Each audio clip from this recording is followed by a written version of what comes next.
Well, welcome back to Dovendale. I'm probably jumping too far ahead by even thinking about putting water in yet, or water in inverted commas of course, not real water.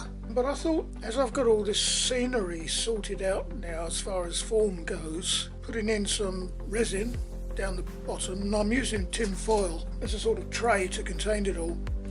I can then trim the tin foil around where the top of the resin ends. Once I painted this, of course, then I modelled down the side stuff onto the lake and get a better finish somehow. I don't know, it's a bit interesting.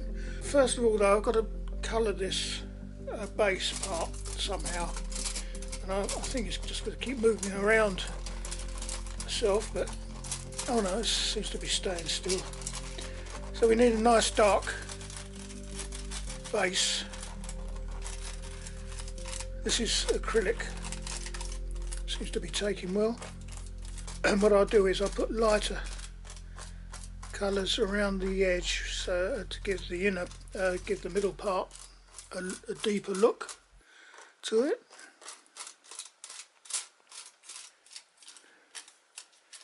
Okay, I've found some yellow acrylic. Don't know what that's going to do. It's going to make it lighter, so we might need to mix in with some brown. Anyway, we'll see what happens.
Yeah, I think that's going to work.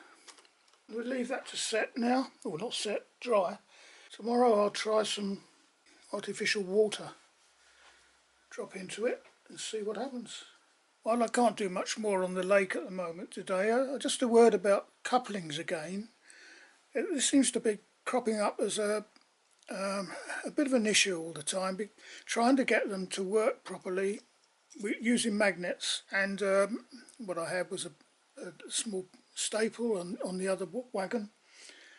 I've since progressed to using a magnet at each end now. It's only 2mm across by 1mm deep, so it just glues on, and I'm using the old favourite B7000 glue, which is rubber based as I said, but on one end I'm adding a sort of buffer so that when two wagons come together the two magnets don't actually touch, which is quite a force. You can hardly separate the things. So I've used a plastic dot, if you like. It's got a curved front to it and a flat back, and they come as dotses, which I picked up at a local toy shop. They're just very, very small plastic flat beads, if you like, for kids to make up mosaics. Didn't cost a lot. I think it's about £6 for loads of them. I'm never going to use them all anyway. And I've just used the black ones. They come in different colours. I've used the black ones, which are like that, very small. They hold together, you see, and very easy to separate. And I've had them running round about 5 or 6 wagons without loads in, and it seems to work. It also has a lot of flexibility, which is what I need around these very sharp radii.